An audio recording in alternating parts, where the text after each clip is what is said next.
In this video, we want to discuss zone valves, what they're used for, and how to shut them down.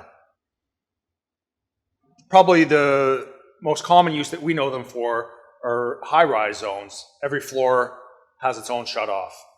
In this building, we have two zones. The one on the right is going up to do the second floor of this building, and the one on the left does the main floor. You can see each zone has its own control valve, and it has its own drain. Also, each zone has its own activation device. These are water flow switches. Time delay activation switches, there's a big paddle that covers almost the entire circumference of the interior pipe, and as the water flows, it moves the paddle and sets off the switch.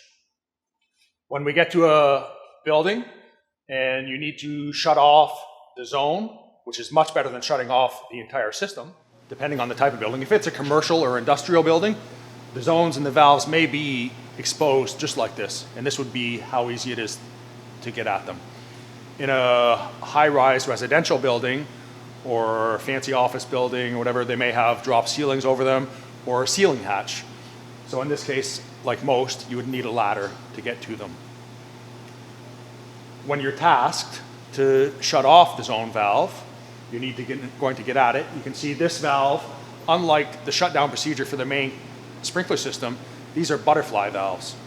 You can see the orange signifier there. That's telling us that the water is flowing in this direction, so it's open. When we turn that valve to close it, the orange paddle would be vertical, letting us know that no water can flow past that. So if we wanted to shut the water off to the second floor zone, we would close that control valve to this zone. Once it's completely closed, we would open both of these drain valves. The system would drain, the water would stop flowing out of the broken sprinkler head or pipe, preventing further water damage, yet the rest of the building still has ample fire protection.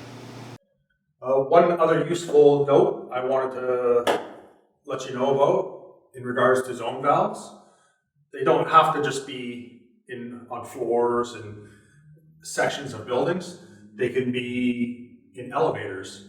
This building has an elevator and there's a zone valve. Most elevators will have a control valve, a shut-off control valve. This one does the elevator pit. There should also be one at the top of the shaft.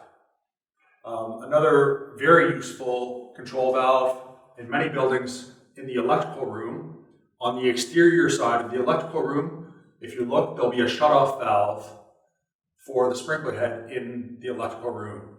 That way, if you open up the door and you see water spraying out over all the electrical equipment, instead of having to walk in there with all that water flowing, you close the control valve, the water flow will stop, hopefully dissipate throughout the room, and you can probably safely enter and determine what's going on in there.